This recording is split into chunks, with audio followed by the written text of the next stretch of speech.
সকাল সকাল পল্লবটা কোথায় গেল মিনুদি? বাজারে গেছে দাদাবাবু। কি, সাত সকালে বাজারে গেছে? পড়তে না বসে? বাড়ি এলে বলবে যেন খেয়ে পড়তে বসে, আমি এসে পড়া ধরব। আজ আমার একটা কাজ আছে, পল্লব জানে, ফিরতে দেরি হবে। তুমি ওকে দুপুরের খাবার দিয়ে দিও, আমার জন্য যেন অপেক্ষা না করে। মিনু তড়িঘড়ি রান্নার কাজ শুরু করলো। কিছুক্ষণ পর ঘাম মুছতে মুছতে পল্লব এসে বলল, দেখো তো মিনুদি, যা যা বলেছিলে সব আছে কি না, আর আমাকে বলো কি করতে হবে এবার। মিনুদি বলল, তুমি হাতে হাতে আমাকে এগিয়ে দাও, তাহলেই হবে। মিনুদি, জামাইবাবু কিছু জানে না তো? না রে বাবা, তুমি বারণ করেছো আর আমি বলি? মিনুদি, এইটা নাও দিদি রান্নার খাতা, এটা দেখে দেখে আমি বলবো আর তুমি সেরকম করবে, ঠিক আছে? তাহলে দিদির রান্নার মতোই কিছুটা টেস্ট আসবে। মিনু বলল, আচ্ছা দাদাবাবু, তুমি এক এক করে বলো, আমি তো আর লেখাপড়া জানি না। পল্লবের দিদি মৈত্রীর সাথে 2 বছর আগে বিয়ে হয় ইতিহাসের শিক্ষক সুনীলবাবুর। দুজনের সম্পর্ক অনেক দিনের হলেও মৈত্রী 10 বছরের ছোট। বাবা মা হারা ভাইকে ছেড়ে বিয়ে করতে চায়নি। সুনীলবাবু বলেছিল, ও তো আমাদের সন্তানের মতো, দুজনে মিলে ওকে বড় করব। মৈত্রী নিজের আত্মীয় স্বজনদের সুনীলবাবুর ব্যাপারে জানালে বেশিরভাগজন অমত করে। কারো সমস্যা অব্রাহ্মণ বলে, কারো মত না দেওয়ার কারণ পাত্রের বয়স বেশি। কিন্তু সে সময় পল্লব বলেছিল, দিদি, জীবন তোর, তুই যার সাথে ভালো থাকবি তুই তাকেই বিয়ে করবি। বিয়েতে আমন্ত্রিত আত্মীয় স্বজন গুটি কয়েক হলেও হৈ হৈ করে আনন্দ করেছে পল্লব।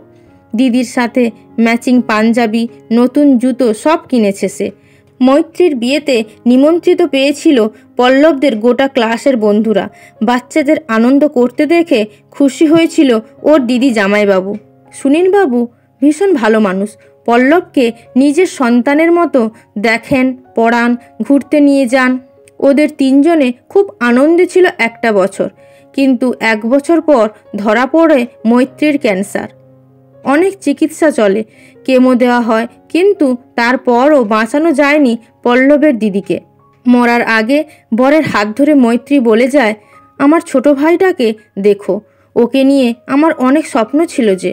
দিদির মৃত্যুর পর পল্লব কেমন একটা হয়ে যায়, খাওয়া ঘুম সব বন্ধ, কথা অবধি বলতো না কারোর সাথে।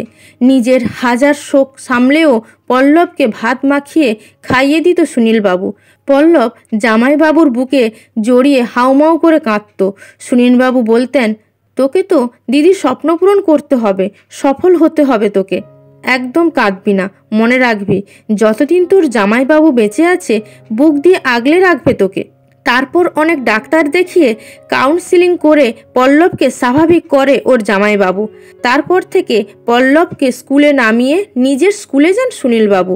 বিকেলে ওকে সাথে নিয়ে কখনো ঘুরতে বেরোন, কখনো যান খেতে। চেষ্টা করেন পল্লবের একাকিত্ব কাটাতে। ছেলেটা দিদির ন্যাওটা ছিল খুব। যতক্ষণ মৈত্রী রান্নাঘরে থাকতো পিছু পিছু ঘুরতো সে, এটা খাবো ওটা খাবো, কত আবদার ওর। আজ জামাই ষষ্ঠী, প্রতিটা বাড়িতেই উৎসব শুরু হয়েছে। সুনীলবাবু বাড়ি ফিরে দেখলেন টেবিলে সুন্দর করে সাজানো বিভিন্ন রকম খাবারে। সুনীলবাবু বললেন, এসব কি, কার জন্য? পল্লব বলল, তোমার জন্য জামাইবাবু, আজ জামাই ষষ্ঠী তো, তাই জন্য। আগের বছর দিদি আমাকে বলেছিল তোমাকে এই দিন নিজে রান্না করে খাওয়াবে। মেনুও ঠিক করেছিলাম আমরা, কিন্তু জামাই ষষ্ঠীর আগেই দিদির শরীর খারাপ হয়ে গেল। কিন্তু এত টাকা পেলি কোথায়? জামাইবাবু, স্কলারশিপের টাকা পেয়েছিলাম না। দাঁড়াও, তোমার জন্য একটা পাঞ্জাবিও কিনেছি পছন্দ করে। সুনীলবাবু জড়িয়ে ধরলেন পল্লবকে, বললেন, তোর দিদি সব দেখছে, খুব খুশি সে, বুঝলি? পল্লব চোখ মুছে বলল, জামাইবাবু তুমি খেতে বসো, মিনুদিকে বলেছি দিদির মতো করে রান্না করতে। সুনীলবাবু মুখে হাসি এনে খেতে বসলেন। মিনু শাঁখ বাজিয়ে উলু দিল। পল্লব পায়েস খাইয়ে দিল জামাইবাবুকে। সুনীলবাবু দেখলেন সামনে হাসি মাখা মুখে মৈত্রীর ছবি। পল্লব তার পছন্দের ফুল দিয়ে সাজিয়েছে। অস্ফুটে সুনীলবাবু বললেন, পল্লবের দায়িত্ব আমার, দুঃখকে আমি ওর কাছে ঘেঁষতেও দেব না কখনো মৈত্রী। বাঙালির এক একটা উৎসবের সাথে মিশে আছে পল্লব। সুনীল বাবুর মতো হাজারো মানুষের ইমোশন। রক্তের সম্পর্কের বাইরেও কিছু সম্পর্ক এমনও হয় যেখানে মানুষ স্বার্থহীনভাবে তাদের দায়িত্ব পালনে বদ্ধপরিকর থাকে। আজকের গল্প জামাইবাবু, কলমে শ্রাবন্তী মিস্ত্রি। গল্পটি কেমন লাগলো অবশ্যই কমেন্ট করে জানাবেন, আর ভালো লাগলে লাইক, কমেন্ট, শেয়ার করে আমাদের পাশে থাকবেন। ধন্যবাদ।